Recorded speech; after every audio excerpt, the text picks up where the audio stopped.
Veliko se je že zgodilo na Starem gradu Celje. Včeraj smo razveseljevali predvsem najmlajše, ki so si lahko gledali ob 5:30 zvečer avtorsko predstavo celjskega teatra Talije, ustvarjalnega laboratorija, celjski oziroma z naslovom Duhec Puhec celjskega gradu.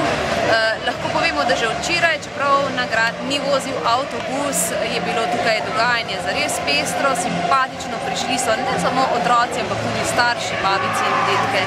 Kot lahko vidite oziroma slišite, za nami bučna glasba, dogajanje tukaj res v polnem teku, pa še vedno nismo dosegli vrhunca. Vrhunec se bo zgodil z ljubezensko zgodbo Friderika in Veronike, kje pa piše, da bi morali vsako leto grad osvajati. Tokrat ga v bistvu osvajamo, vendar ne z orožjem, ali pa morda tudi metaforično s tistim najbolj intimnim in najbolj zaželjenim ljubeznijo. Tako da še nekaj trenutkov nas loči od tega, da bomo lahko spoznali zgodbo o Frideriku in Veroniki.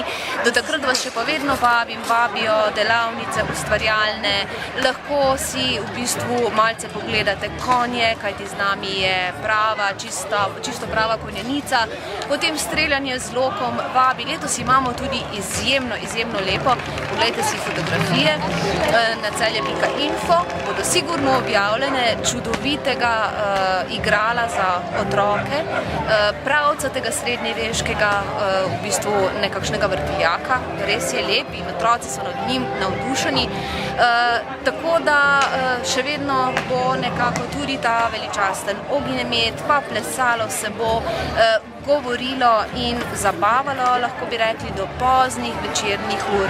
Tako da, tako kot je že bilo povedano, nekje na sredini smo, vrhunec se počasi približuje.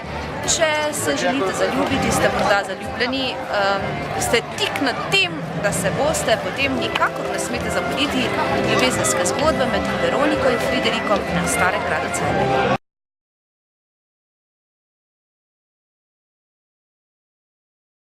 Tudi letos z nami vitezi ne samo iz Slovenije, ampak tudi Hrvaške, Češke in Slovaške, tako da bom rekla, kamorkoli greste, vas spremlja tudi tuja govorica, kar je pa zelo zanimivo in za nas seveda tudi pomemben podatek.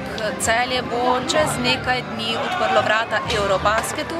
Kot ste lahko opazili, se je skozi grad samo sprehodil, drugače pa nagajivo pomahal vsakemu obiskovalcu lipko, torej uradna maskota Eurobasket prvenstva, in tudi med obiskovalci danes niso zgolj Celjani, pač pa že tudi tujci, ki so v letošnjem letu zares prijazno in prijetno obiskovali naše mesto ob Savinji, in še več jih pričakujemo na Eurobasketu, ki se bo odvijal v Celju od 4. do 9. septembra.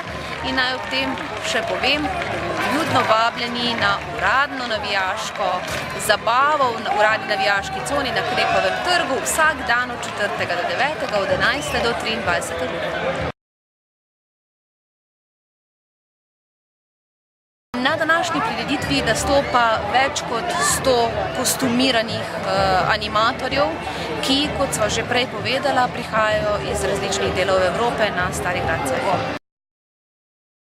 Z obiskom smo več kot zadovoljni, odkar je na grad pripeljal prvi avtobus ob 14. uri in 45 minut, je v bistvu so vožnje z avtobusom vse skozi polne, tako da v natančni številki obiskovalcev v tem trenutku še ne moremo govoriti. Tam nekje do ponedeljka pa bo že znana in mislim, da bo za vse nas ta podatek zares zelo razveseljiv.